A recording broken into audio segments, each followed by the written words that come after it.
ইন্নাল হামদুলিল্লাহ والصلاة والسلام على رسول الله أما بعد قال الله تعالى واعتصموا بحبل الله جميعا ولا تفرقوا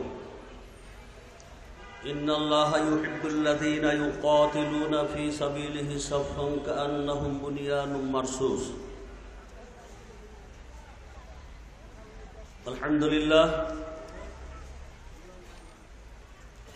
14তম জাতীয় তাবলিগি ইজতেমা 2025 অনুষ্ঠিত হচ্ছে।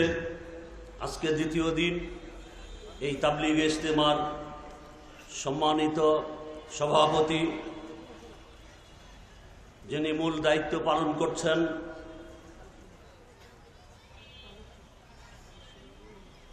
বাংলাদেশ আহলে হাদিস জামাতের মোহতারাম নায়েবে আমির শায়েখ ডক্টর মোহাম্মদ মুসলিউদ্দিন, মঞ্চে উপবিষ্ট বাংলাদেশ আহলে হাদিস জামাতের কেন্দ্রীয় কর্মপরিষদ শুরার সদস্য, বিভিন্ন জেলা থেকে আগত বিভিন্ন দায়িত্বশীল এবং সর্বস্তরের শ্রুতিমণ্ডলী, আমি সর্বপ্রথম সেই বিশ্ব নিয়ন্তা মহান রব্বুল আলমিনের শুকরিয়া আদায় করছি যে আল্লাহ রব্বুল আলমিনের অশেষ মেহরবানিতে প্রতিবারের ন্যায় এবারও 2 দিন ব্যাপী এই তাবলিগি ইজতেমা করার এবং সুন্দরভাবে, গতকালকে কিছু সমস্যা ছিল, লোকজনের উপস্থিতি, আজকে আলহামদুলিল্লাহ প্রধান অতিথি সহ যে অনুষ্ঠান আল্লাহ রব্বুল আলামিন করার তৌফিক দান করেছেন তারই বারগাহে জানাই লাখো শুকুর আলহামদুলিল্লাহ। বিভিন্ন বক্তৃতা বিভিন্ন বিষয়ের উপর হয়েছে।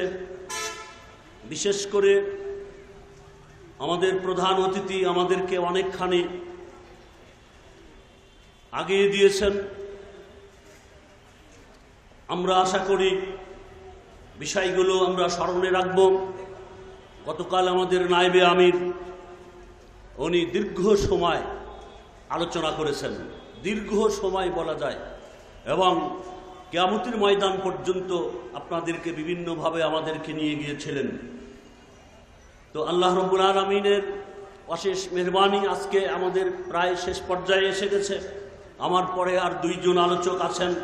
তো আমরা যেহেতু দায়িত্বশীল সংগঠনের এবং সব কিছুই আমরা অ্যারেঞ্জ করি, তো আমাদের যেনারা আজকের মেহমান তাদের সময় আমরা নষ্ট করব না।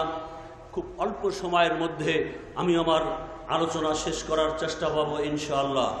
আল্লাহ রাব্বুল আলামিন বলছেন, সংগঠন নিয়ে সারা বাংলাদেশে বিভিন্নভাবে বিভিন্ন কিছু হচ্ছে, পক্ষে বিপক্ষে, যা আমরা অবগত আছি। আজকাল মুঠের মধ্যেই সব কিছু জানা যায়। তো যাই হোক, সেদিকে আমি যেতে চাচ্ছি না, জায়েজ না জায়েজ বিভিন্ন। তো মূলত আল্লাহ রাব্বুল আলামিনের স্পষ্ট বাণী যে তোমরা ঐক্যবদ্ধ হয়ে সুদৃঢ়ভাবে আল্লাহর রজ্জুকে ধারণ করো এবং পরস্পর বিচ্ছিন্ন হইও না।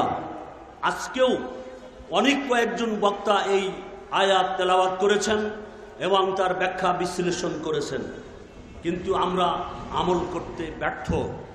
বর্তমান বিশ্ব সাংগঠনিক বিশ্ব, সংগঠন ছাড়া কেউই নাই। কেউ বলতে পারবে না, আলেম ওলামা যাই বলেন, কিছুই না হলে একটা অফিস খুলে নিয়ে কিছু না কিছু করছে সংগঠন। বিভিন্নভাবে মৌখিকভাবে বলে যে আমরা সংগঠন করি না। আমরা যদি বিভিন্নভাবে কোরআন হাদিস পর্যবেক্ষণ করি তাহলে দেখা যাবে 2 নম্বরে যে আয়াতটি তেলাওয়াত করেছি, আল্লাহ রাব্বুল আলামিন বলছেন, নিশ্চয়ই আল্লাহ তাদেরকে ভালোবাসেন যারা তার রাস্তায় সীসা ঢালা প্রাচীরের ন্যায় সারিবদ্ধভাবে যুদ্ধ করে, প্রাণান্তকার প্রচেষ্টা করে। তো তাহলে এই আয়াত কি প্রমাণ করে? এখানে অনেক শ্রোতা আছেন যা একাধিকবার এর আলোচনা শুনেছেন। জামাত বা সংগঠন কি? শাইখুল ইসলাম ইমাম ইবনে তাইমিয়া রহমতুল্লাহ আলাইহি তিনি স্পষ্ট ভাষায় বলেছেন যে আল জামাত হিয়া ইজতেমা, সংক্ষিপ্তভাবে বলছি যেহেতু আরবিগুলো আর বলছি না, কয়েক মিনিটে শেষ করব। জামাত হচ্ছে একাত্তরিত হওয়া, জামাত একাত্তরিত হওয়া, এটা আমরা স্পষ্ট। এটি দলাদলির বিপরীত। আল্লামা ইবনে তাইমিয়ার স্পষ্ট বাণী এখানে যে জামাত হচ্ছে একটি একাত্রিত হওয়া। এই যে আমরা একাত্রিত হয়েছি, এটা একটা জামাত। সালাত আদায় করা হবে, এটা একটা জামাত। এটি দলাদলির বিপরীত। যদিও জামাত শব্দটি যে কোনো ঐক্যবদ্ধ সম্প্রদায়ের ক্ষেত্রে ব্যবহৃত হয়। আমি বিস্তারিত ব্যাখ্যায় যাব না, এতটুকু বলতে চাই যে আমাদের মধ্যে জায়েজ নাজায়েজ বিভিন্ন বিষয়বস্তু আসছে, আমি সেদিকে যেতে চাচ্ছি না। শুধু এতটুকু বলবো, আমার পূর্বের বক্তাও বলেছেন যে আমাদের প্রচার প্রসারের প্রয়োজন আছে কি না।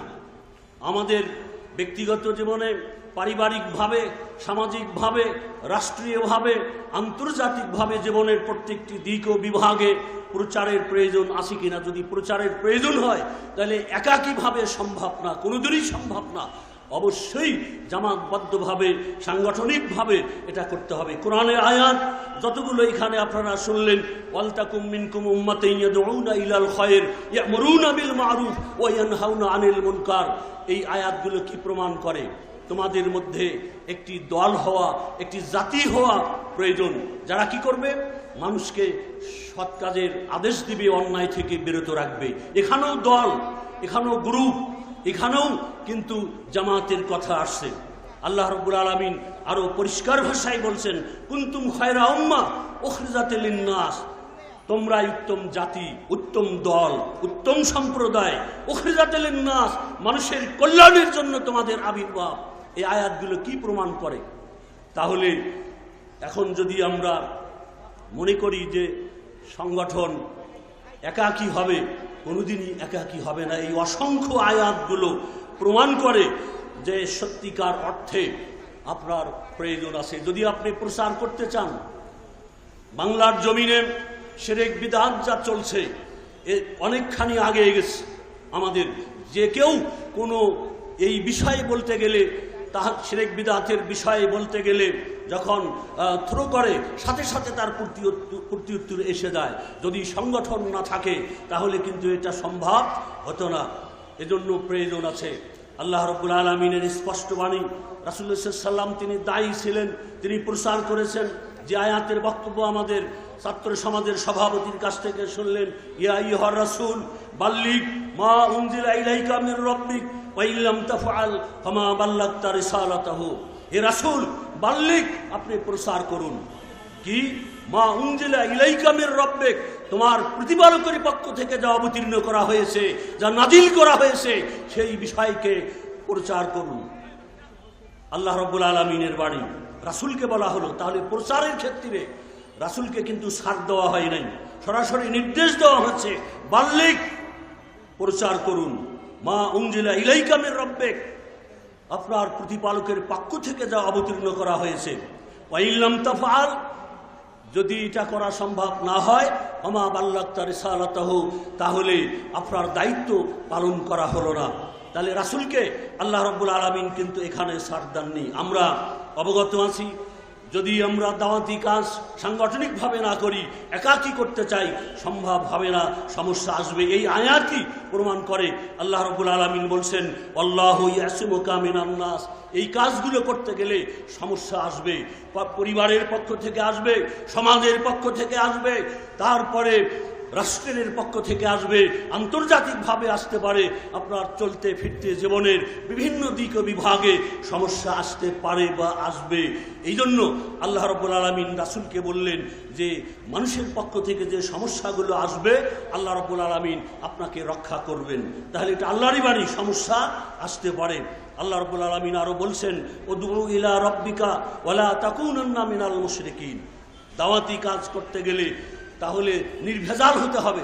যদি আমরা বলি যে আমরা নির্ভেজাল, কিন্তু ভেজাল কিছু থেকে গেছে। আল্লাহ রাব্বুল আলামিন বলছেন যে হে রাসূল, আপনি আহ্বান করুন আপনার প্রতিপালকের দিকে, ওয়ালা তাকুনান্না মিনাল মুশরিকিন, কিন্তু মুশরিকদের অন্তর্ভুক্ত হতে নিষেধ করেছেন। আল্লাহ আরো স্পষ্ট বলেছেন, উদউ ইলা সাবিল রাব্বিকা বিল হিকমাতি ওয়াল মাউইযা। আল্লাহ রাব্বুল আলামিন বলছেন যে আপনি আপনার প্রতিপালকের পক্ষ থেকে আহ্বান করুন, কি বিল হিকমাতে, হিকমাতের মাধ্যমে। হিকমাত মানে কি? কোরআন সুন্নাহ। হিকমাতের অর্থ অনেক কিছুই করে থাকে, ওয়াল মাউইযাতুল হাসানা, এবং উত্তম উপদেশের মাধ্যমে। এরপরে যখন আপনি দাওয়াতি কাজ করবেন, সংগঠন করবেন, বিভিন্ন আলোচনা করবেন, তখন বিভিন্ন প্রশ্ন মানুষ করতে পারে আপনাকে, কিন্তু তখন রাগ হওয়া যাবে না, রেগে যাওয়া যাবে না। যদি আপনি রেগে যান তাহলে মনে করলেন যে আপনি হেরে গেছেন। এটাই হলো লাস্ট অবস্থান, শেষ হওয়ার অবস্থান। এই জন্য রেগে দেওয়া যাবে না। আল্লাহ এখানে কি বলছেন? ওয়াদাদিলহুম বিল্লাতি হিয়া আহসান। তা যদি কেউ জানতে চায় তাহলে সুন্দর ভাষায়, অত্যন্ত নম্র ভদ্র ভাষায় তার প্রত্যুত্তর করতে হবে, জবাব দিতে হবে। আল্লাহ রাব্বুল আলামিন আমাদেরকে সেই তৌফিক দান করুন, বলুন আমিন। আল্লাহর স্পষ্ট ভাষায় বলছেন, ইয়া আইয়ুহার রাসূল, ইয়া আইয়ুহান নবী। ওখানে রাসূল বলছেন, আরেক জায়গায় বলছেন ইয়া আইয়ুহান নবী ইন্না আরসালনাকা শাহিদাও ওয়া মুবাশশিরাও ওয়া নাযীরা। এ নবী, নিশ্চয় আপনাকে প্রেরণ করা হয়েছে সাক্ষী রূপে, ওয়া মুবাশশিরান, সুসংবাদদাতা হিসাবে, ওয়া নাযীরা, এবং ভয় প্রদর্শনকারী হিসাবে। আল্লাহ স্পষ্ট ভাষায় বলছেন ওয়া দাইয়ান ইলাল্লাহি বিইজনিহি ওয়া সিরাজাম মুনীরা। আল্লাহ বলছেন যে রাসূলকে স্বয়ং দাওয়াত প্রদানকারী হিসাবে প্রেরণ করা হয়েছে। তিনি আমাদের আখেরি নবী, নবী মুহাম্মদুর রাসূলুল্লাহ সাল্লাল্লাহু আলাইহি সাল্লামকে তিনি দাওয়াত প্রেরণকারী হিসাবে প্রেরণ করেছেন, তা এখানে স্পষ্ট ভাষায় বলেছেন।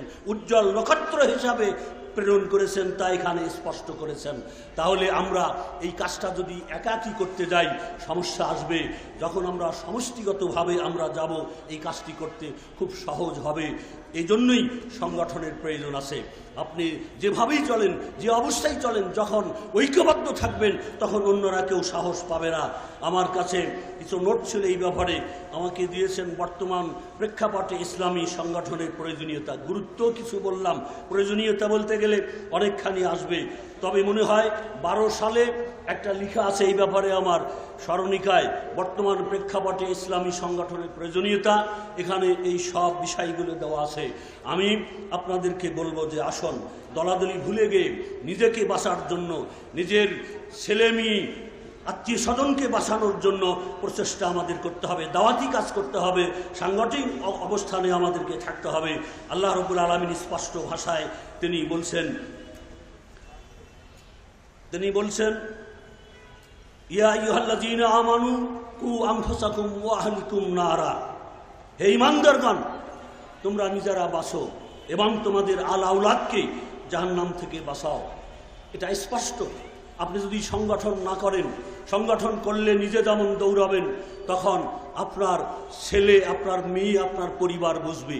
আর যদি আপনি সংগঠন তাদের মাধ্যমে যদি তাদের কাছে যদি উপস্থাপন করতে ব্যর্থ হন, তাহলে আপনাকে যেতে দেবে না, প্রোগ্রামে যেতে দেবে না, প্রচারে যেতে দেবে না।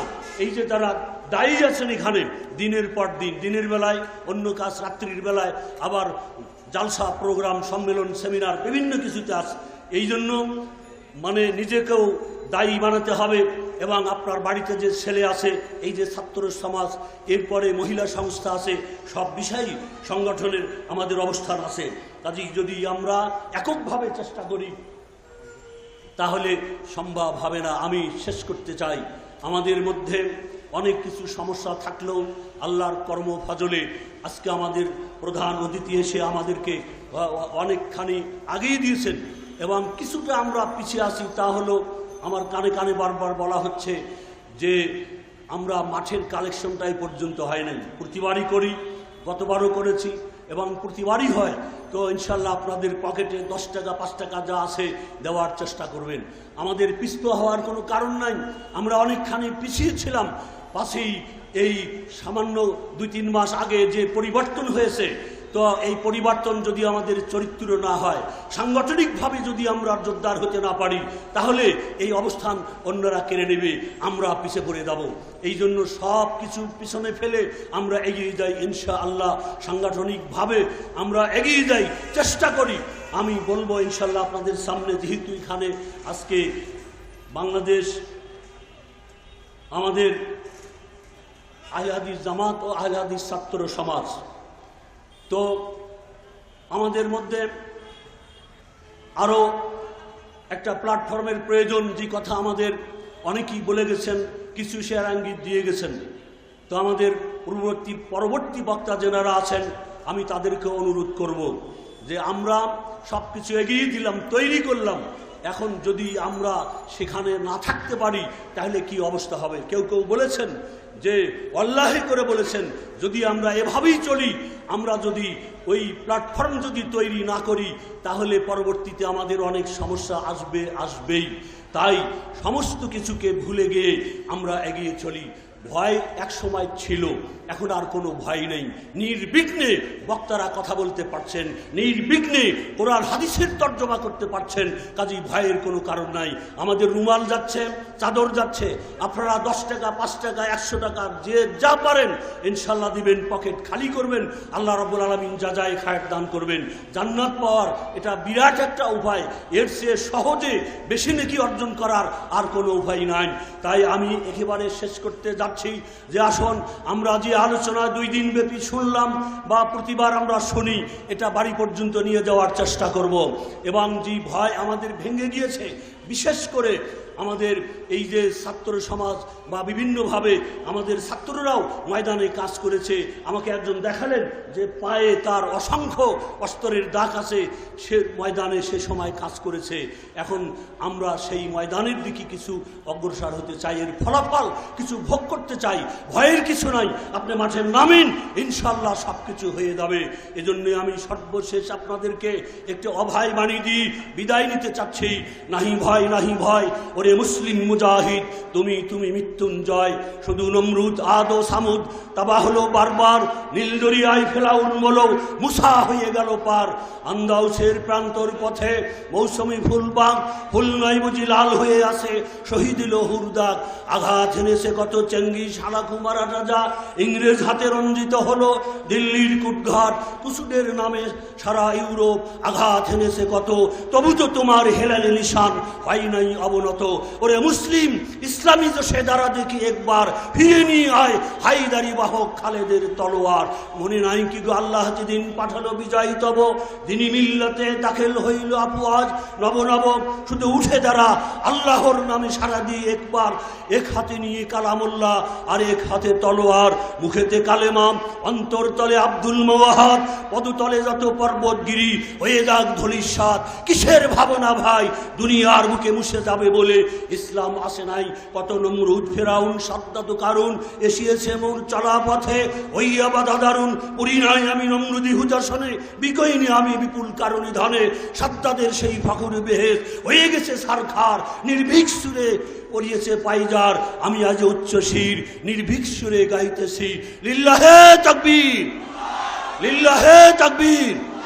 আল কুরআনের আলো, সহিহ হাদিসের আলো, লিল্লাহে তাকবীর। আপনারা দেন, যার কাছে যা আছে, অন্তত এই বিশাল লোকজন কিন্তু কম না।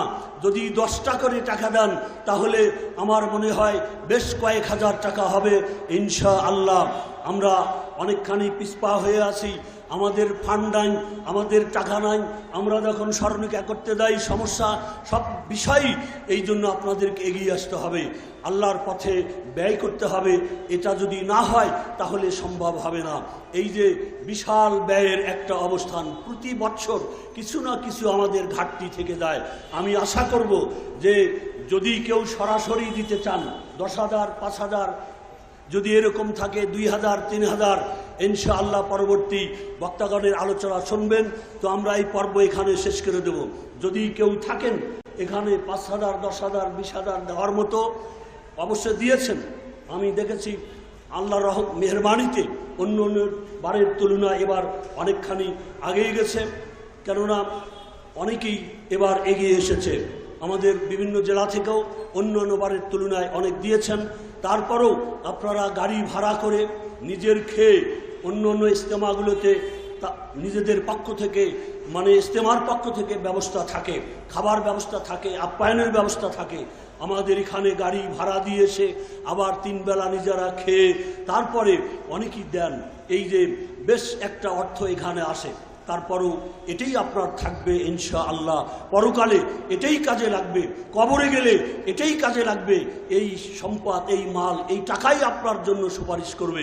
এজন্য আমাদের যারা চাদর নিয়ে গেছেন, যারা রুমাল নিয়ে গেছেন এবং যেখানে যাওয়া সম্ভব হচ্ছে না তারা এখানে পাঠিয়ে দিবেন, পৌঁছে দেবেন। অন্তত আমি আশা করি যেন কমপক্ষে 20,000 টাকা আপনাদের এই গামছার মাধ্যমে, এই চাদরের মাধ্যমে যেন এখানে হয়। মা বোনেরা আছেন, এখনও অনেক শুনলাম যে আপনারাও নিজেরা উঠায়ে আপনারা এখানে পাঠিয়ে দেন কাউরের মাধ্যমে। আমি আমার আলোচনা এখানে শেষ করতে যাচ্ছি। আপনারা যে কষ্ট করে, আমি এই বাংলাদেশ আহলে হাদিস জামাতের কেন্দ্রীয় সাংগঠনিক সম্পাদক হিসাবে আপনাদেরকে যে খবর আমরা নেওয়া দরকার তা নিতে পারি নাই। মসজিদের সমস্যা হয়েছে, থাকতে সমস্যা হয়েছে, খাইতে সমস্যা হয়েছে, বিভিন্ন এই সমস্যা একজন দায়িত্বশীল হিসাবে আমি এই সমস্যার জন্য, যে সমস্যাগুলো হয়েছে এগুলো ক্ষমা সুন্দর দৃষ্টিতে দেখার জন্য আমি আপনাদেরকে অনুরোধ করছি। এবং কষ্ট ছাড়া কোনো কিছুই হয় না। আমরা একটা সময় হবে ওই পর্বে আমরা যেতে পারি নাই। যে লোকগুলো হয় এই লোকগুলোর মেনটেন করা, সব কিছু করা যেন আমরা পারি। কিছু প্রস্তাব আসছে, তো আমরা আগামী থেকে চেষ্টা করব ইনশাল্লাহ কতটুকু এটা পারি, যে আপনাদের জন্য একটা খাওয়ার হোটেল তৈরি করা বা সেটা কম খরচে নিজেদের পক্ষ থেকে আমরা চেষ্টা করব। প্রস্তাব আসছে বিভিন্নভাবে, আমরা আগামী থেকে ইনশাল্লাহ এই বিষয়টা নিয়ে চেষ্টা করব যেন আল্লাহ রাব্বুল আলামিন আমাদেরকে এই তৌফিক দান করেন। আমি যারা এই স্বতঃস্ফূর্তভাবে নিজেদের খরচে, নিজেদের প্রচেষ্টায় নিজেরা গাড়ি ঠিক করে সব কিছু মেনটেন করছেন, সুন্দর পরিবেশ তৈরি করলেন। বিশেষ করে আমাদের প্রধান অতিথি যখন ছিলেন ওই সময়ে সুন্দর একটা পরিবেশ ছিল। আপনারা স্তব্ধভাবে, সুশৃঙ্খলভাবে আপনারা ওই সময়ে আপনারা থেকেছেন। উনিও মুগ্ধ হয়েছেন, এখানেও কথা বলেছেন, ভেতরে গিয়েও কথা বলেছেন। উনি আমাদের প্রতি, আহলে হাদিসের প্রতি অনেকখানি এগিয়ে এসেছেন। আল্লাহ রাব্বুল আলামিন আরও তাকে তৌফিক দান করুন, বলুন আমিন। আরও তাকে যোগ্যতা দান করুন, বলুন আমিন। আমাদের মধ্যে অনেক সাংগঠনিকভাবে, ব্যক্তিগতভাবে, পারিবারিকভাবে, সামাজিকভাবে যতটুকু যা আছে এটা হতে পারে আমাদের পরিবারও হয়, পারিবারিকভাবে হয়। এমন কোনো পরিবার বলতে পারবে না যে আমার বাড়িতে কোনো সমস্যা নাই। আছেই, হয় ছেলে নিয়ে, না হলে মেয়ে নিয়ে, না হলে ভাগ্নি নিয়ে, না হলে ভাই নিয়ে, আত্মীয় স্বজনের মধ্যে থাকতে পারে। সংগঠন তো আরও অন্য অন্য পরিবার নিয়ে সমস্যা থাকতে পারে। সব ভুলে গিয়ে আমরা কোরআন এবং সুন্নাহকে এগিয়ে নেওয়ার জন্য প্রচেষ্টা করব। আল্লাহ রাব্বুল আলামিন আমাদেরকে তৌফিক দান করুন, বলুন আমিন। আমি শেষ করছি দোয়া চেয়ে এবং আপনাদের জন্য দোয়া করে। আসসালামু আলাইকুম ওয়া রাহমাতুল্লাহি ওয়া বারাকাতুহু।